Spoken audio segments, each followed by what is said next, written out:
26, F. Have a cousin my family always called Sis.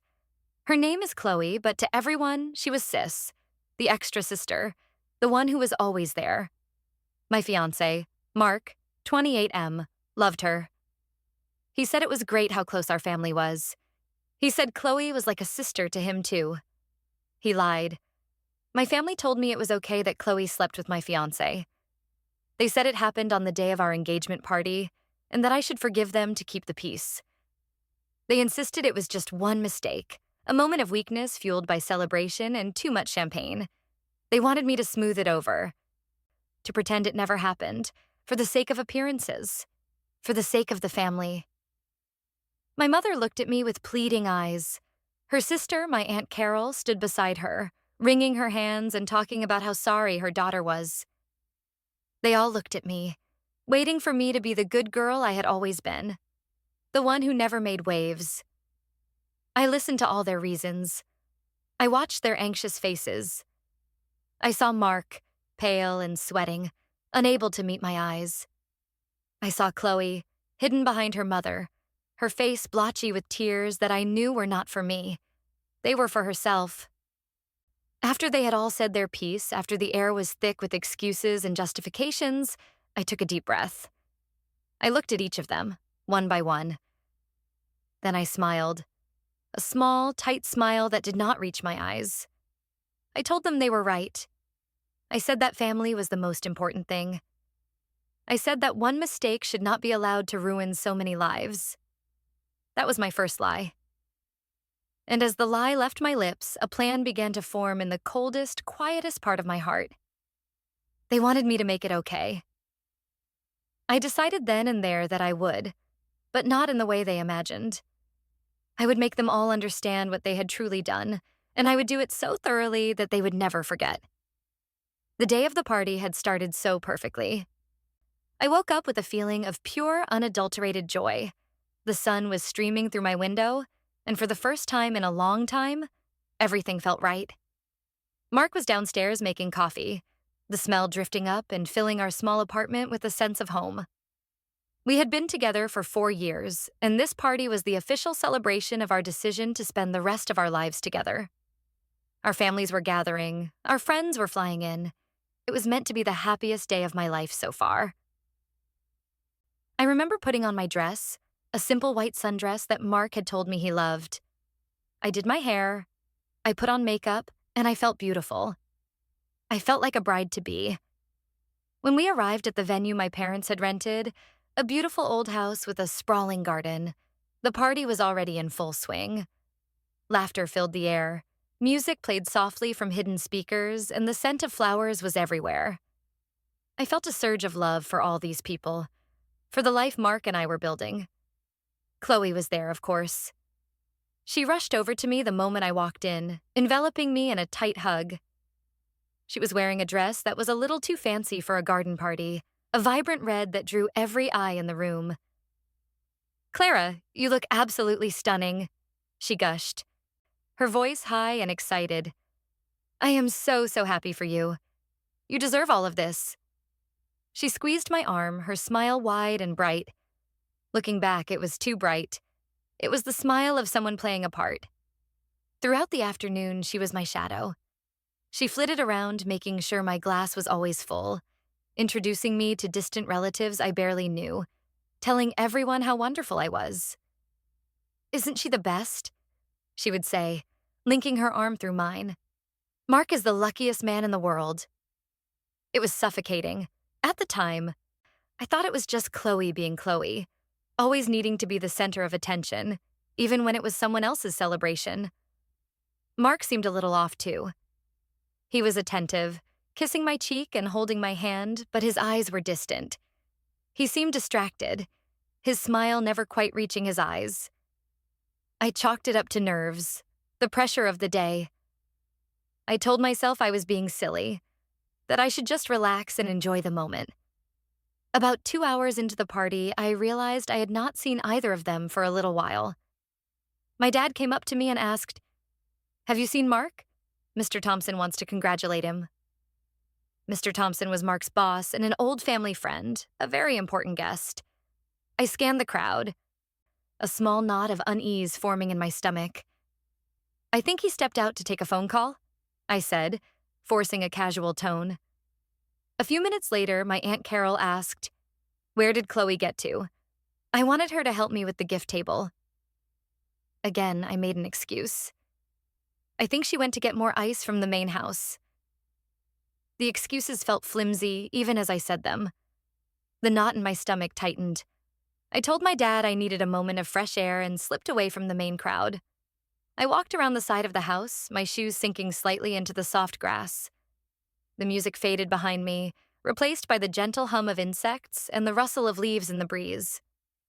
A part of me knew. A deep, instinctual part of me knew something was wrong, and it knew where to go. My feet carried me toward the back of the property, toward an old weathered garden shed tucked away behind a row of overgrown lilac bushes. It was a place no one ever went. As I got closer, I heard voices.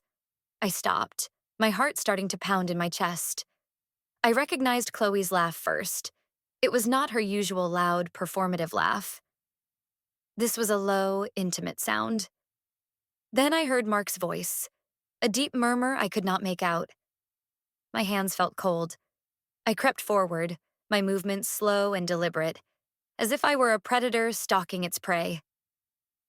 There was a small, grimy window on the side of the shed, and a larger crack in the old wooden door. I chose the door, peering through the gap. The light inside was dim, shafts of dusty sunlight cutting through the gloom. And then I saw them. Chloe was pressed against the wall, her red dress hiked up around her waist. Mark was in front of her, his back to me, his hands braced on the wall on either side of her head. They were kissing, a desperate, hungry kiss that had nothing to do with family affection.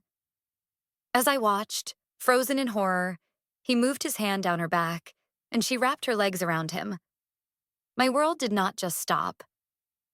It shattered. The sound of my own blood rushing in my ears was deafening. I could not breathe. I could not think. There was only the image, burned into my brain, of my fiancé and my cousin, together, on the day they were supposed to be celebrating me. I do not know how long I stood there. It could have been seconds or minutes. Time ceased to have meaning. All I knew was the crushing weight in my chest, a physical pain so intense I thought I might actually die from it. I backed away from the door, my movements jerky and uncoordinated. I did not make a sound. I turned and walked, then ran, back toward the noise and the laughter of the party. It felt like I was moving through a dream, a nightmare from which I could not wake up. I pasted a smile on my face. I walked back into the crowd of people who loved me, who were there to celebrate my happiness, and I felt completely and utterly alone. They came back a few minutes later, separately, just as they had left. Chloe appeared first, her hair slightly messy, her face flushed. She avoided my gaze, busying herself by rearranging napkins on a table. Then Mark came to my side, slipping his arm around my waist. "Sorry, that was an important work call," he said, his voice a little too loud. He leaned in and kissed my cheek. His lips were warm, but his skin felt cold. The touch that I had once craved now felt like a brand, like poison seeping into my skin. I did not flinch. I did not pull away. I simply stood there, a statue in a white dress, and smiled. I smiled through the rest of the party. I opened gifts and thanked people for coming. I laughed at jokes I did not hear. I was the perfect happy fiancé. But inside, I was a wasteland. The joy had been scoured away, leaving nothing but cold, hard rage. The moment the last guest left, the mask I was wearing crumbled. The drive home was silent. Mark tried to make small talk, but I answered in monosyllables. The air in the car was thick with what was unsaid. As soon as we walked into our apartment, I turned on him. "Where were you with Chloe?" I asked, my voice flat and devoid of emotion. He looked startled, then his face settled into a look of confusion. "What are you talking about?" "I was on the phone." "Do not lie to me, Mark," I said, the coldness in my voice making him flinch. "I saw you. In the shed." His face went from confusion to panic, then to guilt. He could not hold my gaze. He looked at the floor, at the ceiling, anywhere but at me. Clara, it was a mistake, he whispered, his voice cracking. It meant nothing. It meant nothing? I repeated, my own voice rising despite my efforts to control it. You were with my cousin on our engagement day, and it meant nothing? He finally looked at me, his eyes filled with tears. It just happened. We had too much to drink. It was stupid. I love you, Clara. Only you. His words were a torrent of excuses, each one a fresh stab to my heart. I did not believe a word. This was not the sound of remorse. This was the sound of someone who had been caught. I did not want to be in the same room as him. I told him to get out, to go stay at a friend's house. He protested, he begged, but I was resolute. After he left, the apartment felt vast and empty. I sat on the floor and I did not cry. The shock was too deep, the betrayal too profound for tears. I felt hollowed out. I picked up my phone and called my mother. I told her what had happened, my voice breaking over the phone line. She was silent for a long moment, and then she said, "Oh, honey, are you sure?" That was the first sign. The first sign that this was not just about Mark and Chloe. This was about something much bigger, much more rotten. Within an hour, my mother was at my door, and she was not alone. She had brought her sister, my Aunt Carol, Chloe's mother. They sat me down on my own couch, in my own living room, and they began to manage the situation. Aunt Carol was crying, saying how Chloe was beside herself with guilt, how she loved me like a sister, how she would never intentionally hurt me. My mother was calmer, more practical. She talked about the future, about the wedding plans, about the families being joined. They used words like misunderstanding and a moment of madness. They did not ask how I felt. They told me how I should feel. They told me to be the bigger person. They called Mark and had him come back. They called Chloe and put her on speakerphone. She sobbed apologies, her words slurring together. It was a performance, and I was the unwilling audience. The four of them, my mother, my aunt, my fiancé, and my cousin, formed a circle of protection. Not around me, the victim, but around the family unit, the status quo. They presented a united front of denial and minimization. And then came the line that would change everything. It was my mother who said it, her voice soft and reasonable. "It's okay, Clara. It's a terrible thing. But it's okay. We can all get past this if we try. It's okay." Those two words echoed in the silent apartment. It was not okay. It would never be okay. But as I looked at their expectant faces, I knew that fighting them right now would be pointless. They had already decided on the narrative. I was the hysterical girl, and they were the calm adults fixing her mess. So I played my part. I nodded slowly. "You're right," I said, my voice quiet. "You're right. It's okay." A collective sigh of relief filled the room. Aunt Carol hugged me. My mother squeezed my hand. Mark tried to put his arm around me, but I subtly moved away. They thought they had won. They thought they had successfully swept the dirt under the rug. They had no idea that I was not looking at the rug anymore. I was looking for a shovel, ready to dig up everything they had ever tried to bury. I am, or was, the quiet one. In the constellation of my family, Chloe was the sun. Bright, loud, impossible to ignore. Everyone orbited her. I was more like a distant moon, steady, predictable, and often overlooked. I did well in school. I got a good job. I never caused any trouble. Chloe dropped out of college twice, dated a string of unsuitable men, and was constantly in some kind of minor crisis that required the entire family's attention and resources. But somehow, she was always forgiven. Her failures were framed as romantic struggles, her irresponsibility as a free spirit. My successes, on the other hand, were just expected. They were my duty. Mark was supposed to be my own little solar system, a place where I was the center. I had been so wrong. He was just another planet pulled into Chloe's gravitational field. The day after the disastrous party, I had to perform the next act in this farce, the reconciliation. Aunt Carol arranged it. We met at a neutral location, a sterile coffee shop halfway between our apartments. Chloe was already there when I arrived, sitting in a booth, staring into a cup of tea. She looked pale and her eyes were puffy, but she was wearing a brand new, expensive-looking sweater. A comfort gift from her mother, no doubt. She stood up as I approached, her hands twisting in her lap. "Clara," she said, her voice a theatrical whisper. "Thank you for coming." We sat in an awkward silence for a moment before she launched into her scripted apology. "I am so sorry," she began, tears welling up on cue. "I don't know what came over me. I was drunk, and I was emotional about you getting married. I think I was jealous, but not of Mark. Jealous of you, of your happiness." The lie was so blatant, so insulting in its construction. She wanted me to believe this was about her love for me. "I never wanted to hurt you. You're my sister. I love you more than anyone." Her tears started to fall then, plopping onto the table.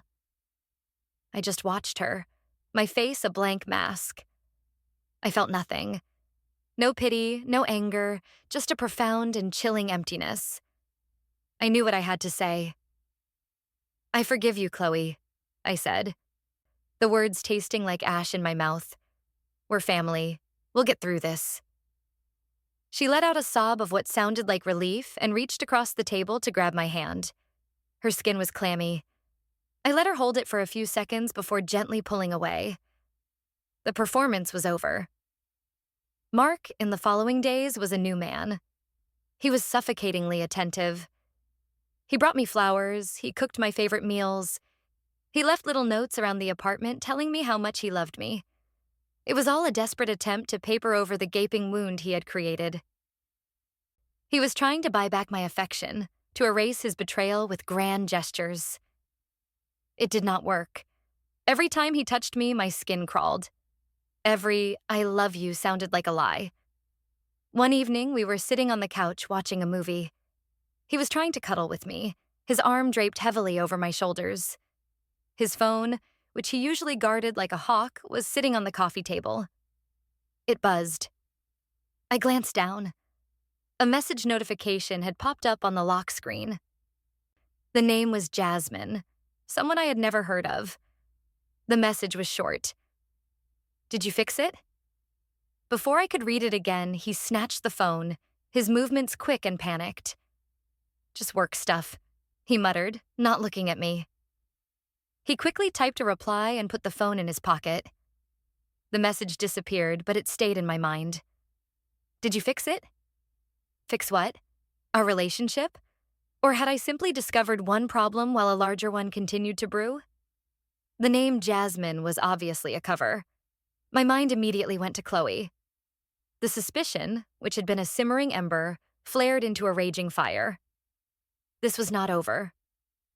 The mistake in the shed was not an isolated incident.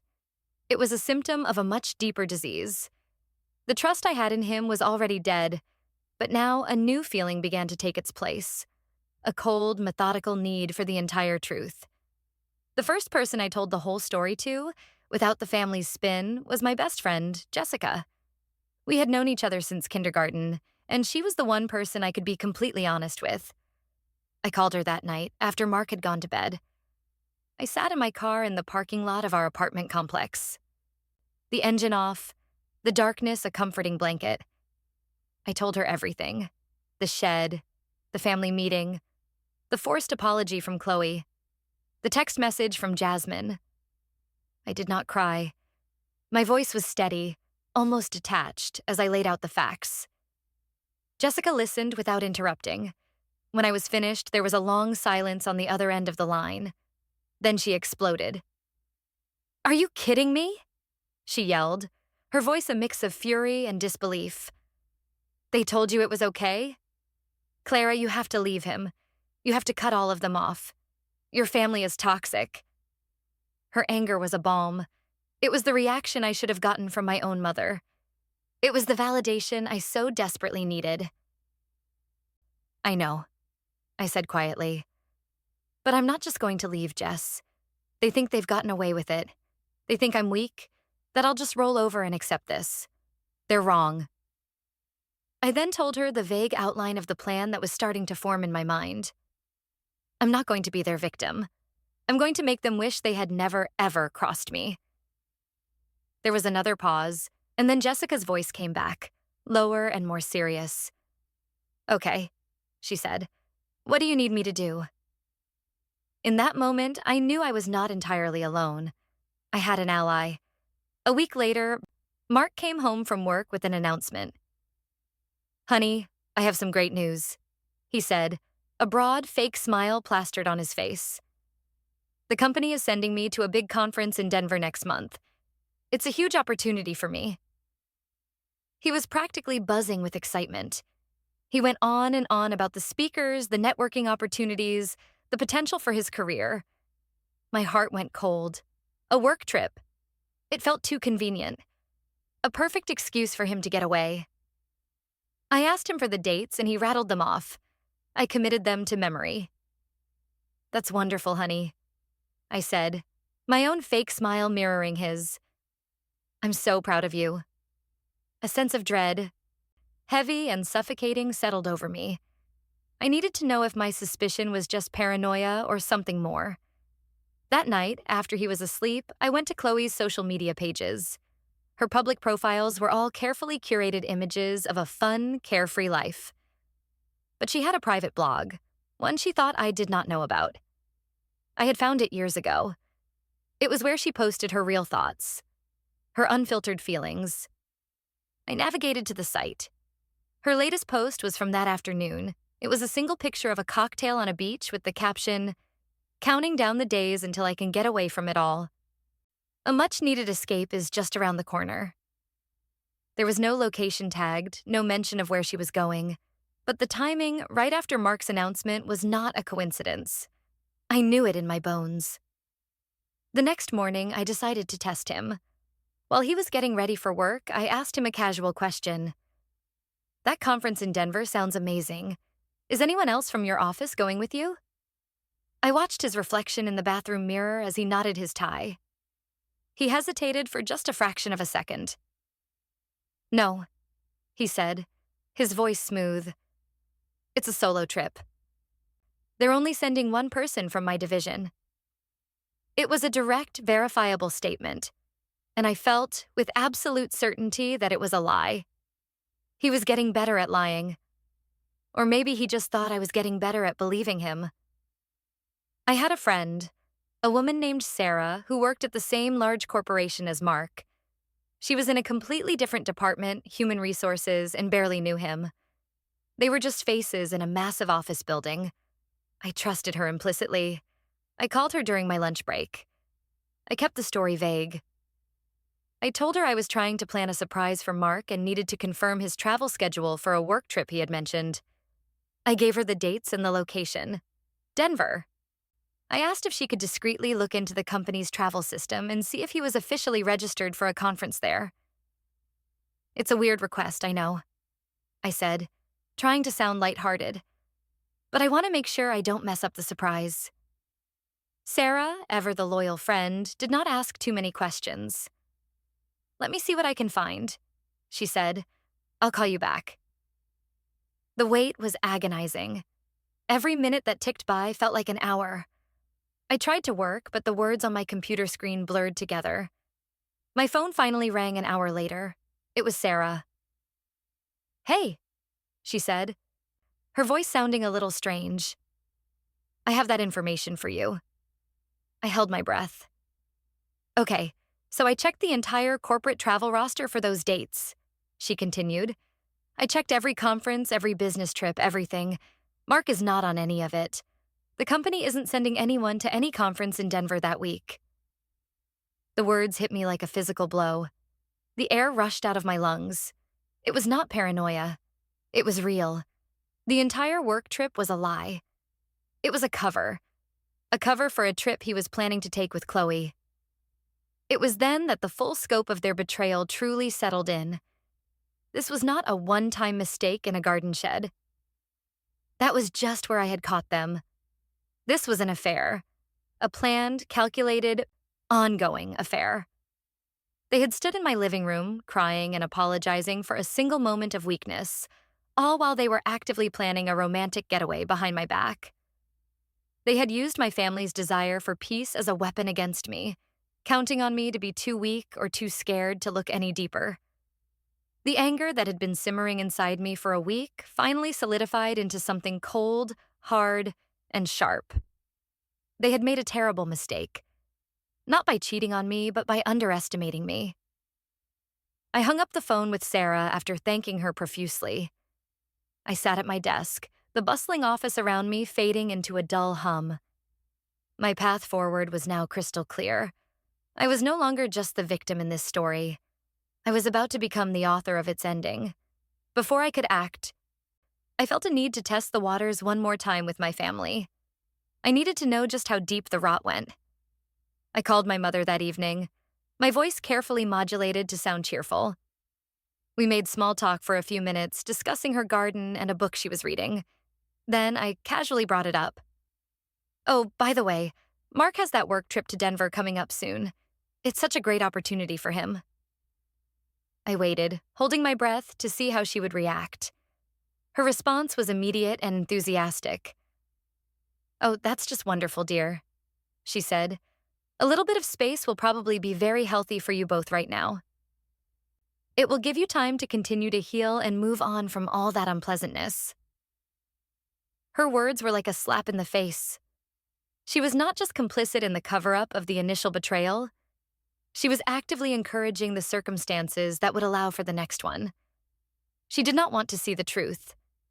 She wanted the easy, comfortable narrative to be real. The narrative where Mark was a dedicated employee, and I was the forgiving fiancé, and our family was perfect and unblemished.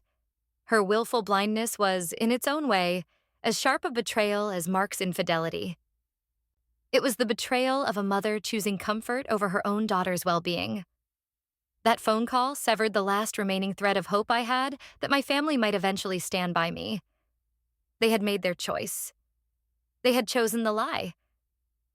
And in doing so, they had sealed their own fate alongside Mark's and Chloe's. My resolve hardened from steel into diamond. I would not just expose a cheating fiancé. I would dismantle the entire rotten structure of denial and deceit my family had built. My first priority was to gather irrefutable proof. A suspicion about a trip was not enough. I needed something solid, something they could not deny or explain away. The first place I looked was our shared finances. Mark and I had opened a joint savings account a year ago. It was supposed to be for our wedding. We both contributed to it every month, and it was meant to be a symbol of our shared future. Now, it was just a potential source of evidence. I logged into the online banking portal, my heart pounding with a mixture of dread and anticipation. I started scrolling through the recent transactions, looking for anything out of the ordinary. And then I saw it. A charge from a major airline. It was for 2 round-trip tickets. My eyes scanned the details. The destination was not Denver. It was a small, picturesque resort town in California known for its romantic hotels and secluded beaches. I looked at the purchase date. It was a week before our engagement party.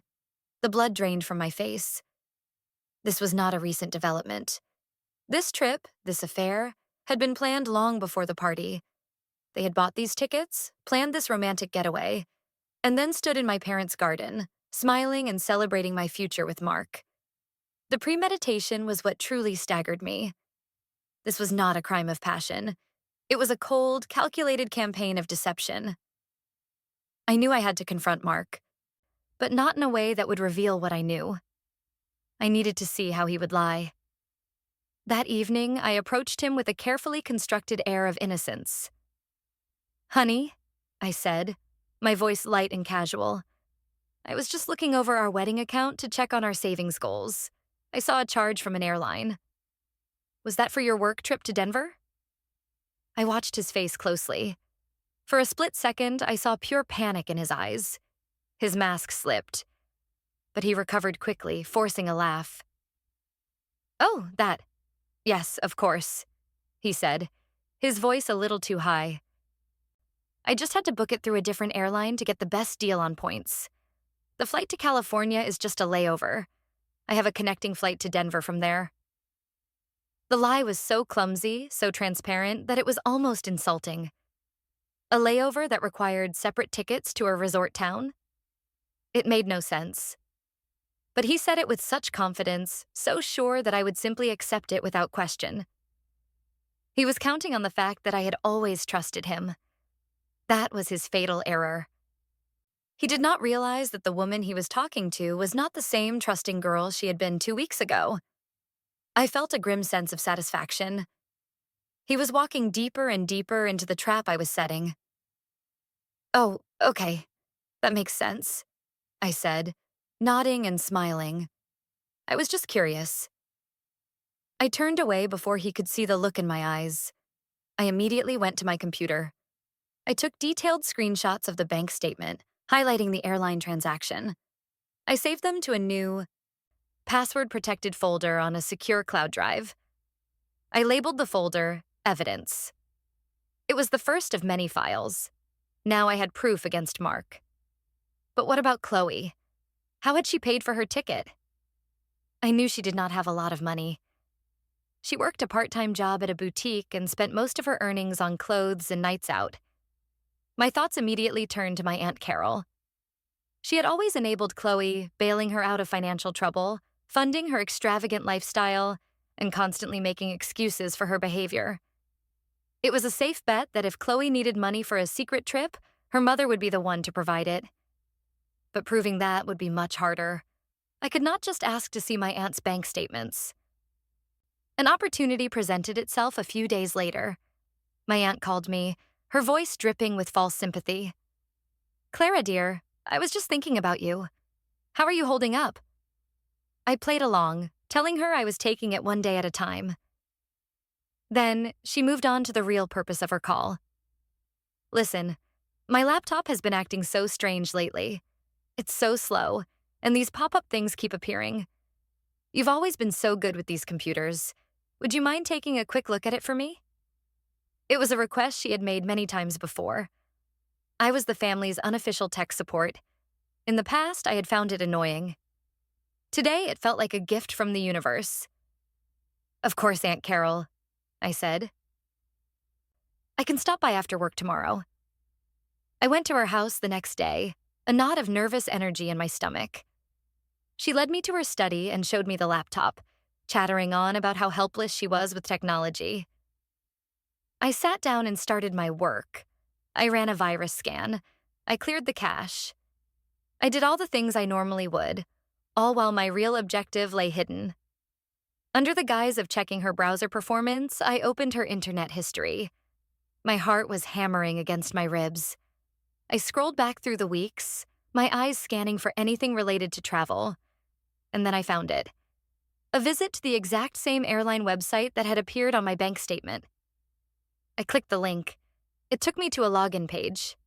I took a guess. I used Chloe's birthday as the password. It worked. I was in. The screen loaded and there it was. A booking confirmation, one round-trip ticket, the same flight numbers, the same dates, the same destination as Mark's tickets. And the name on the reservation was Chloe. I scrolled down to the payment information. Paid in full with a credit card. The name on the card was Carol, my aunt. The proof was right there, in black and white. My aunt had not just covered for her daughter's mistake. She had actively financed the continuation of the affair. She had paid for Chloe to go on a romantic vacation with her niece's fiancé, all while preaching to me about the importance of forgiveness and family unity. The hypocrisy was so profound it made me feel dizzy. I took a photo of the screen with my phone, my hands shaking slightly. I quickly logged out, cleared the history of my own snooping, and finished my cleanup of her laptop. As I was getting ready to leave, my aunt gave me a warm hug. "Thank you so much, dear. You're a lifesaver." I forced a smile. "Anytime," I said. As I walked to the door, I paused and turned back to her. I had to say something to see her reaction. "It's so wonderful that you're always there to help Chloe out," I said, my tone carefully neutral. "She's so lucky to have a mother who supports her dreams." Aunt Carol's face lit up with a proud, beaming smile. "Of course," she said, her voice filled with maternal devotion. "She's my entire world. She deserves every chance to be happy." I just nodded, the bile rising in my throat. Her daughter's happiness, it seemed, was to be built on the wreckage of my own. I walked out of her house and into the cool evening air, the photo on my phone feeling as heavy as a lead weight. The evidence folder now had a new subfolder. It was labeled Aunt Carol. The question that haunted me was, why? Why would they do this? Why would Mark throw away our future? Why would Chloe betray me in the most painful way imaginable? I met Jessica for dinner that night, needing to talk it through with someone who was firmly on my side. We sat in a quiet corner of a small Italian restaurant, and I laid out the new evidence: the plane tickets, the real destination, my aunt's involvement. Jessica listened, her expression growing darker with every word. "They are monsters, Clara," she said when I finished. "All of them." We spent the next hour dissecting their motives. It was not complicated. Not really. Chloe had always been consumed by a corrosive jealousy. Anything I had, she wanted. It was not that she wanted Mark, specifically. She wanted what he represented: a stable, loving relationship, a future, something that was mine and not hers. By taking him, she was not just gaining a man. She was taking a victory. She was proving to herself and to the world that she could have anything she wanted, even if it belonged to me. And Mark? Mark was weak. He was a man who craved adoration and flattery. I loved him, but my love was quiet and steady. Chloe's attention was loud, dramatic, and exciting. He was seduced by the ego boost she provided, by the thrill of the forbidden. It was a pathetic, toxic cocktail of her envy and his insecurity. And my family, my mother and my aunt, were so invested in the illusion of our perfect family that they would do anything to maintain it, even if it meant sacrificing me. Understanding their motives did not lessen the pain, but it did clarify my objective. My revenge could not just be about exposing the affair. It had to strike at the very heart of what they valued most. For Mark, that was his career and his reputation. For Chloe, it was her social standing and the easy, comfortable lifestyle her parents provided. And for my aunt and mother, it was their precious family image. I realized that all of these things were connected to one central pillar: the family business. My father, my Uncle Robert, Carol's husband, and my mother were partners in a highly successful construction and development company. It was the foundation of our family's wealth and status in our small city. Everyone knew our family name. Mark worked there. He had started in an entry-level position, but after we got engaged, my father had fast-tracked him into a junior management role. It was a position he was not entirely qualified for, but he had gotten it because he was going to be part of the family. His entire career, his future, was tied directly to my father and uncle's goodwill. Chloe did not work at the company, but her lifestyle was funded by it. Her apartment, her car, her endless shopping sprees. It all came from the generous allowance she received from her parents, an allowance made possible by the business. My leverage was not just emotional, it was financial and professional, and I was ready to use it. I decided to make my first move, a small, subtle test of my influence. I called my father. I did not mention the affair or the trip or anything that would sound like a personal grievance. I framed it entirely as a professional concern. We were chatting about his week when I said, "Dad, I was thinking about the wedding plans, and it got me thinking about Mark's new role at the company." My father's interest was piqued. "What about it?" he asked. "Well," I said, choosing my words carefully, "I'm just a little concerned. Is he really ready for that much responsibility? He seemed so distracted lately, a bit unfocused. I'm worried the pressure might be getting to him." I let the words hang in the air. I was planting a seed of doubt, using my position as his supposedly loving fiancé to undermine him professionally. My father is a man who values competence and hard work above all else. The family business is his life's work, and he does not tolerate anything that might threaten it. Distracted how? He asked, his tone shifting from paternal to professional. I thought he was doing well. I sighed, a carefully crafted sound of loving concern. I'm probably just worrying over nothing. It's just, I've noticed he's been on his phone a lot, taking personal calls during the day, and he seems to have forgotten a few important details I've mentioned about the wedding. It's probably just wedding stress, but I would hate for it to affect his performance at work. Maybe we should hold off on giving him that big project he was hoping for, just for a few months, until after the wedding dust settles. My dad was quiet for a moment. That's a fair point, he said finally. I'll think about it. Thanks for the heads up, sweetheart. It was a small victory, but it was a start. I had successfully used their own narrative against them. I was the concerned fiancé, looking out for my future husband's best interests. In reality, I had just placed the first crack in the foundation of his career. That night, I could not sleep.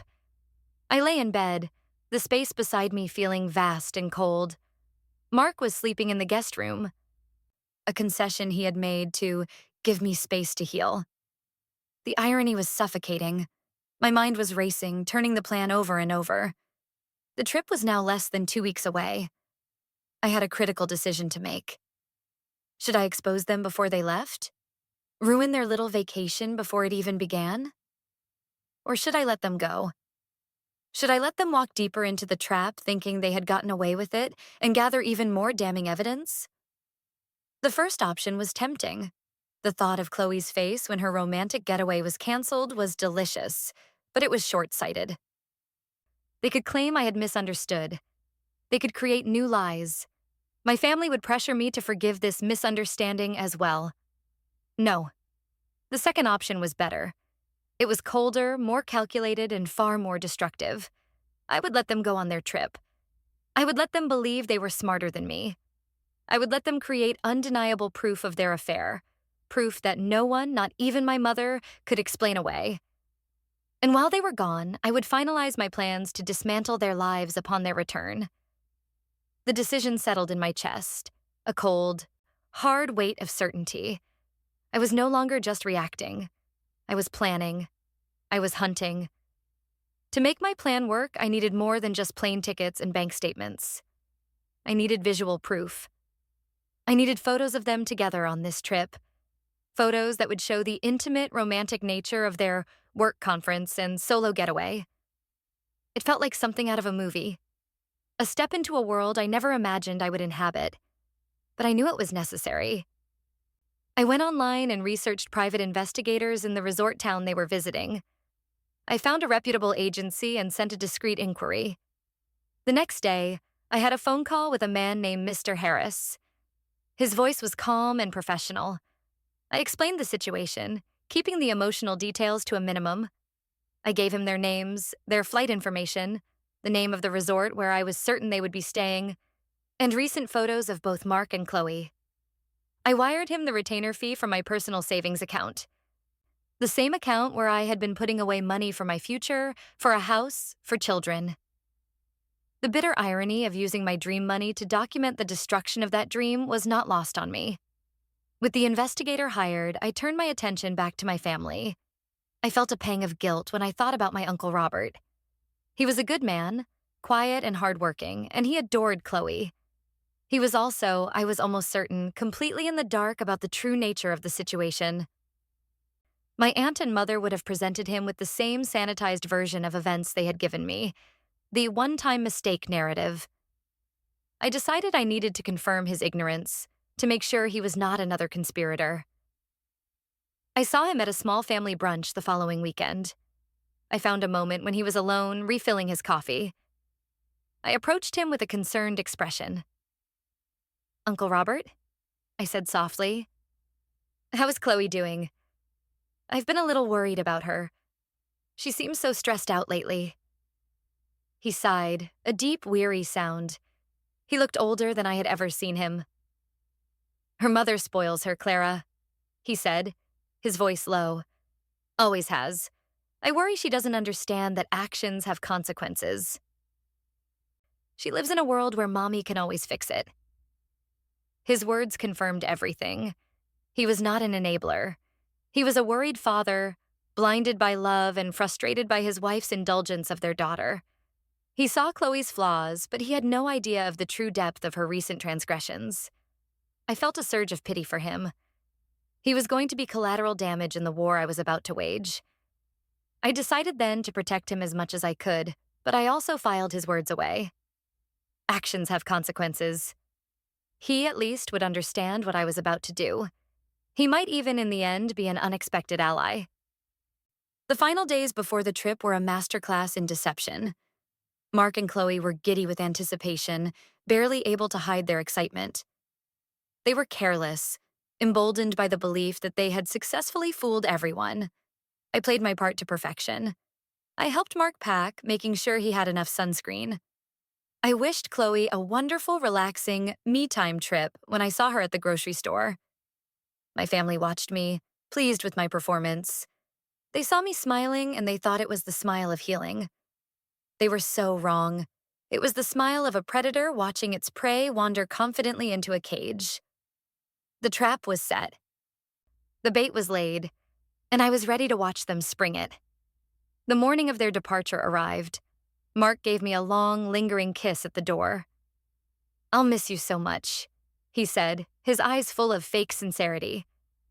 "I'll call you every night." I smiled and kissed him back, a light peck on the cheek. "Have a safe flight," I said, my voice even. "Work hard." I watched him walk down the hallway, pull his suitcase behind him, and disappear into the elevator. A profound sense of relief washed over me. The house of lies he and I had been living in was finally, blessedly empty. An hour later, my phone buzzed. It was a notification from social media. Chloe had just posted a photo. It was a picture of her feet, propped up, with a glass of champagne in her hand. In the background, the blurry image of an airport lounge was visible. The caption read, "Time for some me time. So ready to unplug and recharge." The sheer, unmitigated gall of it was breathtaking. She was not just lying. She was bragging about it. The first email from Mr. Harris, the private investigator, arrived the next evening. The subject line was simple. Update 1. My hand was trembling as I opened it. There was a short message. Subjects arrived as scheduled. They are checked in, photo attached. I clicked on the attachment. The image loaded, clear and high resolution. It was a picture of Mark and Chloe standing at the check-in desk of a beautiful, sun-drenched resort lobby. They were standing close together, laughing at something the receptionist had said. Mark's arm was draped casually around Chloe's shoulders. Chloe was leaning into him, her head resting against his chest. They looked like any other happy couple starting their vacation. This single photograph was the key. It was the undeniable proof that shattered their separate travel stories. It was the artifact that would shift all the power into my hands. Over the next 4 days, the emails from Mr. Harris became a regular occurrence. Each one contained a new piece of the puzzle, a new image documenting their betrayal. There was a photo of them lounging by the pool, Chloe in a bikini, rubbing sunscreen on Mark's back. There was a photo of them at a candlelit dinner at a cliffside restaurant, their heads bent close together in intimate conversation. There was a photo of them walking hand in hand on the beach at sunset.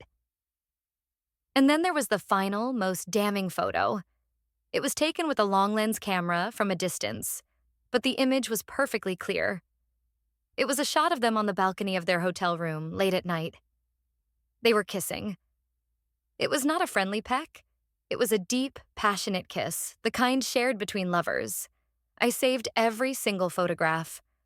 I downloaded them, backed them up, and then I printed them out on high-quality photo paper.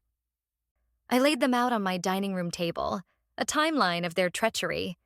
Seeing the images in physical form made it all the more real, all the more painful. But the pain was now secondary to the cold, clear sense of purpose that filled me. I was not just looking at pictures of an affair. I was looking at my ammunition. While they were sipping cocktails and enjoying the sun, I went back to the joint bank account. I did a deeper dive, going back not just weeks, but months. I found a pattern. Small, unexplained cash withdrawals. Charges from expensive restaurants in our city on nights Mark had claimed he was working late. A charge from a high-end jewelry store for a necklace I had never seen. He had not just been cheating on me. He had been using our shared money, the money we were saving for our future, to finance his secret life with my cousin. He was not just an adulterer. He was a thief. I took screenshots of everything, highlighting each suspicious transaction. The evidence file was growing thicker. Their trip was scheduled to end in 2 days. The time for quiet investigation was over. It was time to plan the confrontation. I knew a private discussion would be useless.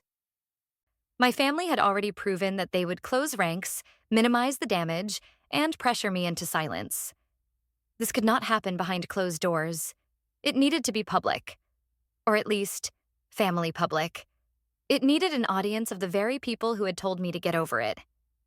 The perfect stage was already set, our family's traditional Sunday dinner. It was a weekly ritual. Everyone would be there. My parents, Aunt Carol, and most importantly, Uncle Robert.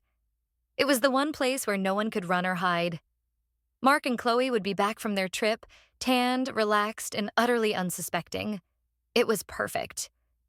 I needed to make sure everyone would be there, and I needed to control the narrative from the start. I called my mother. My voice carefully pitched to sound fragile and distressed.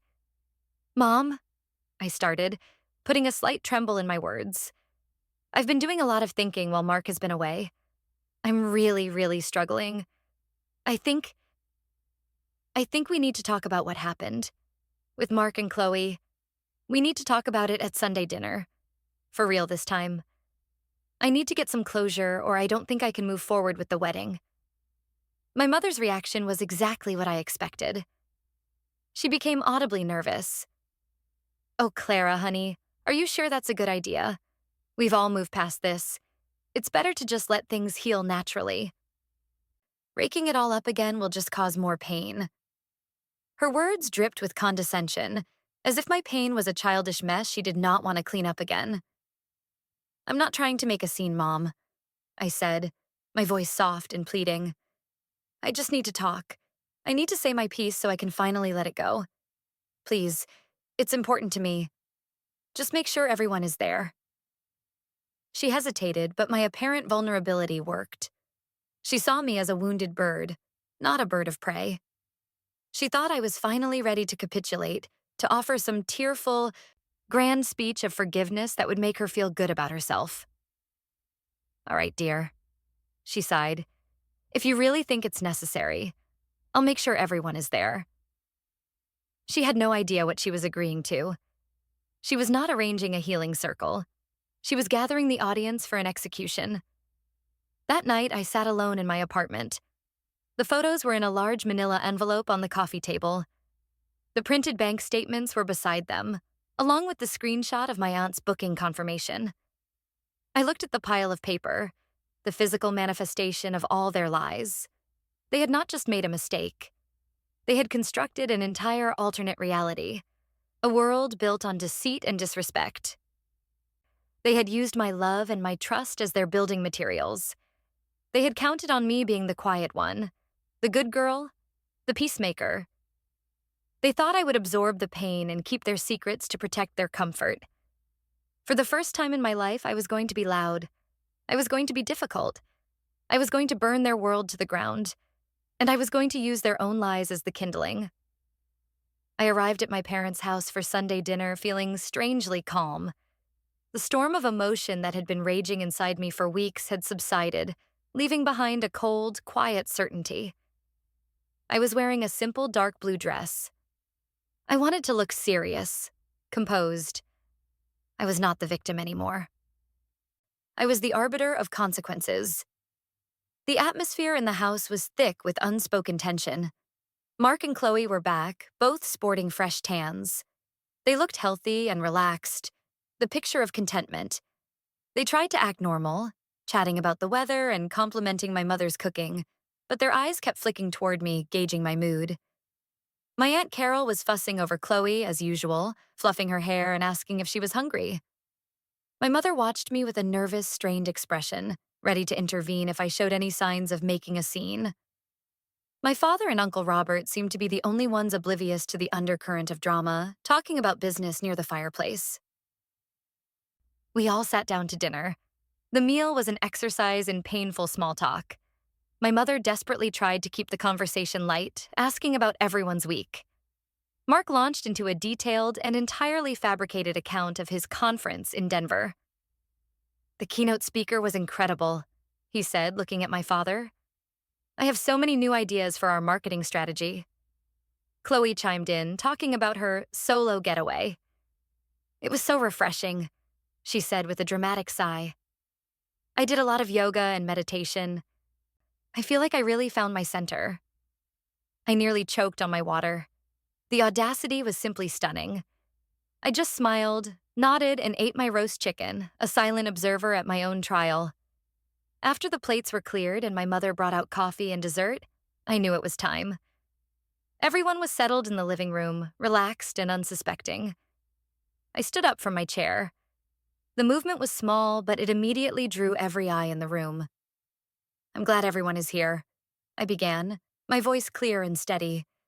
"As you all know, I've been doing a lot of thinking over the past couple of weeks, and I have something I need to say." My mother shot me a warning look. My aunt shifted uncomfortably on the couch. Mark's smile faltered. "Clara, dear," Aunt Carol said, her voice syrupy sweet. "We all agreed that it was best to put that unfortunate business behind us." I turned my gaze directly to her. "We agreed to accept a lie, Aunt Carol," I said, my voice hardening slightly. "I'm done accepting lies." I walked over to my purse, which I had placed on a side table. I took out the large manila envelope. I walked to the coffee table in the center of the room, the symbolic heart of our family gatherings, and I placed the envelope down with a soft but decisive thud. The sound seemed to echo in the suddenly silent room. I looked at Mark, then at Chloe. "Mark, you said your conference was very productive." "Chloe, you said you went on a solo getaway to find your center?" "I find that interesting because I have reason to believe you both went to the same romantic resort in California."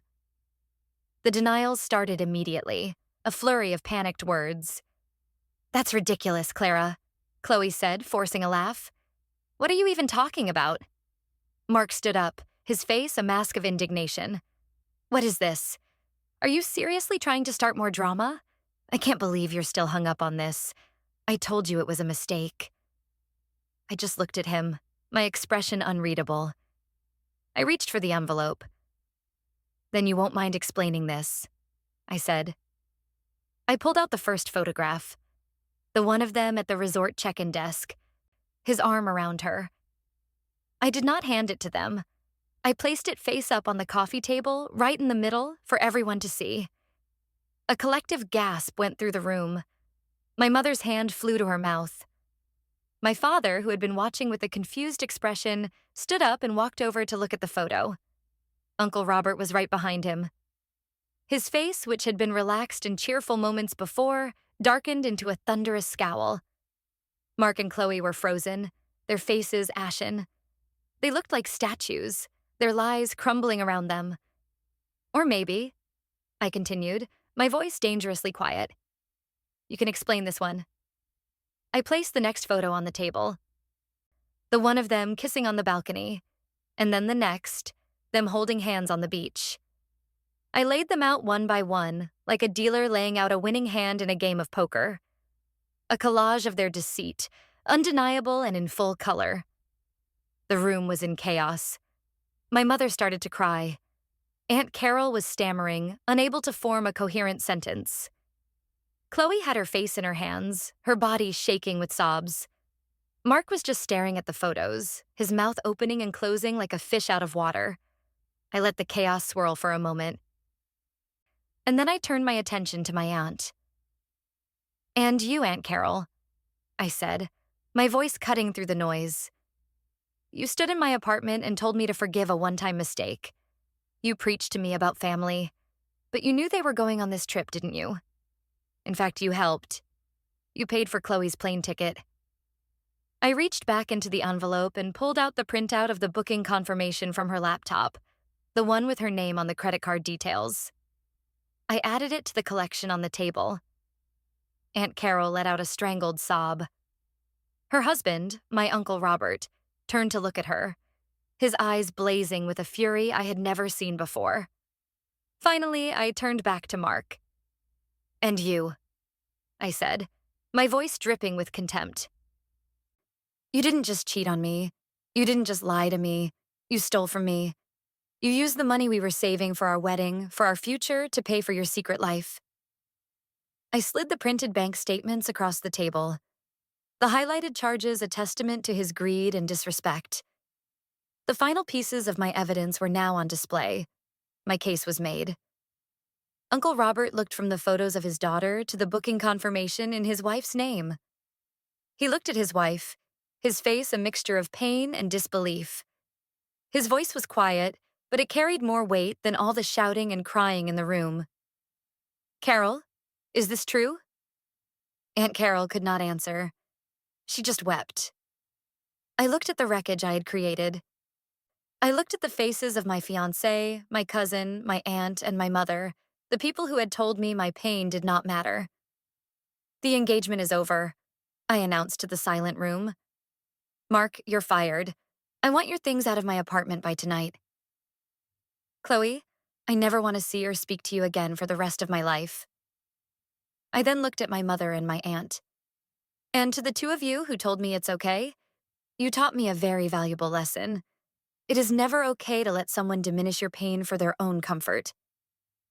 I picked up my purse. I did not need the envelope anymore. The evidence had done its job. I walked toward the front door. As I opened it, I could hear the shouting finally erupt behind me. It was the sound of their carefully constructed world shattering into a million pieces. And it was the sweetest sound I had ever heard. I walked out into the night and did not look back. I did not go home. I could not bear the thought of being in the apartment I had shared with Mark. I drove straight to Jessica's place. She opened the door before I even knocked, as if she had been waiting. I must have looked like a ghost. I did not say anything. I just walked into her arms and finally, for the first time since this whole nightmare began, I cried.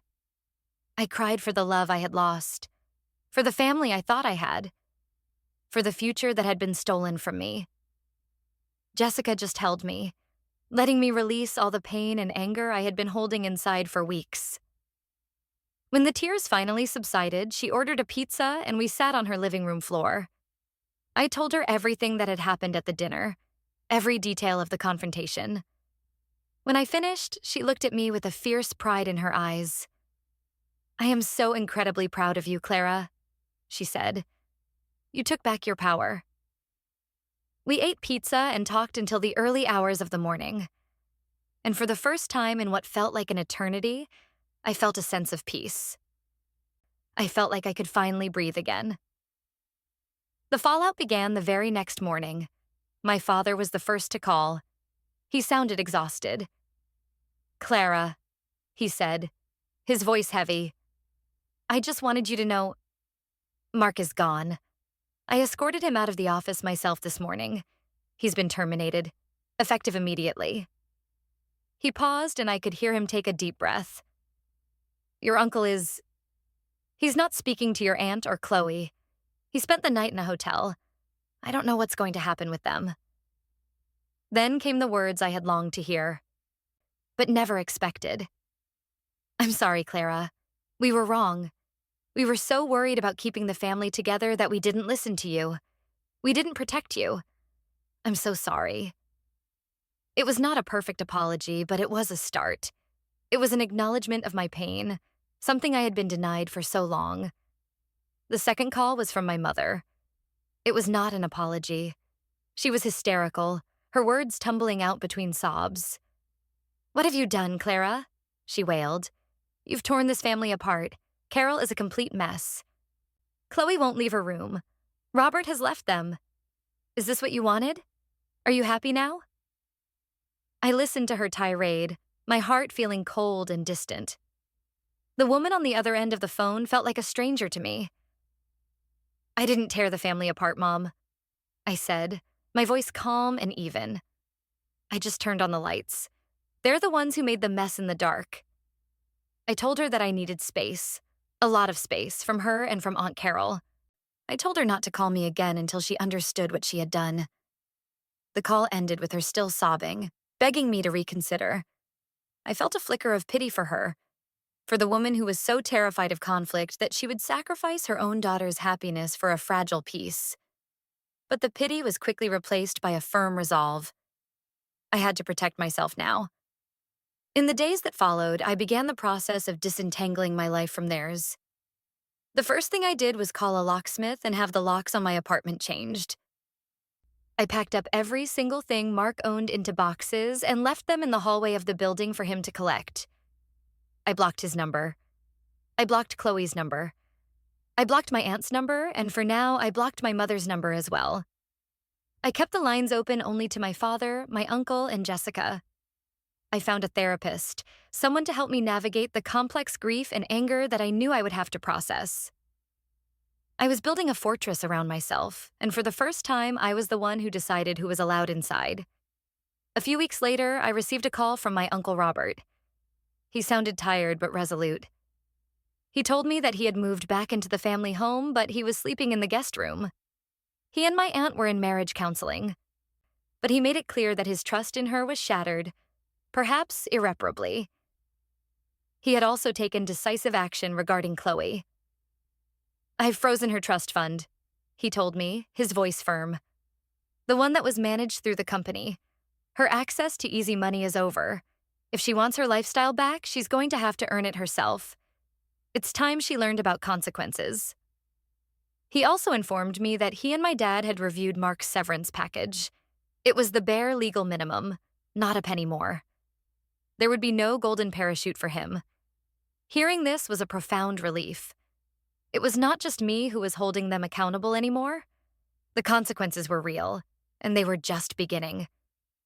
With the chaos settling, I started to focus on myself.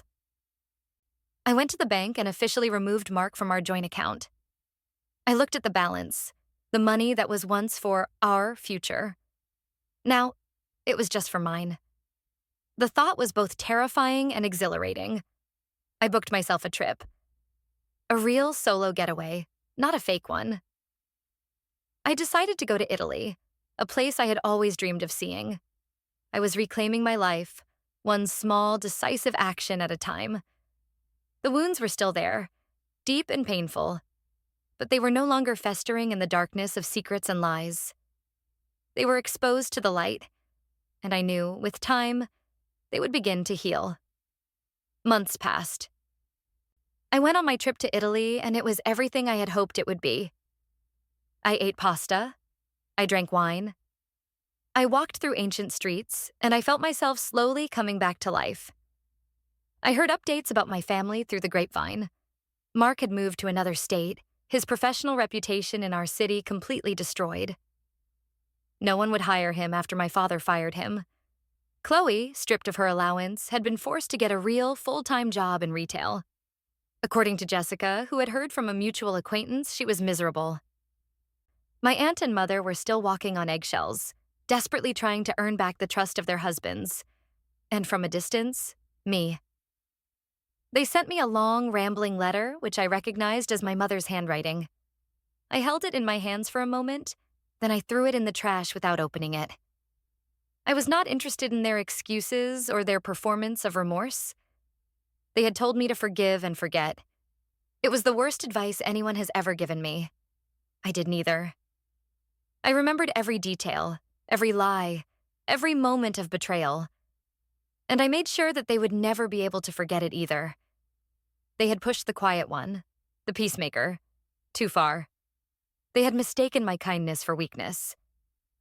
They finally learned what it feels like when the person you thought you could control refuses to be small anymore. They learned what happens when someone decides that their own peace is more important than a family's perfect, pretty lies. And that was a lesson I was glad I had been the one to teach them.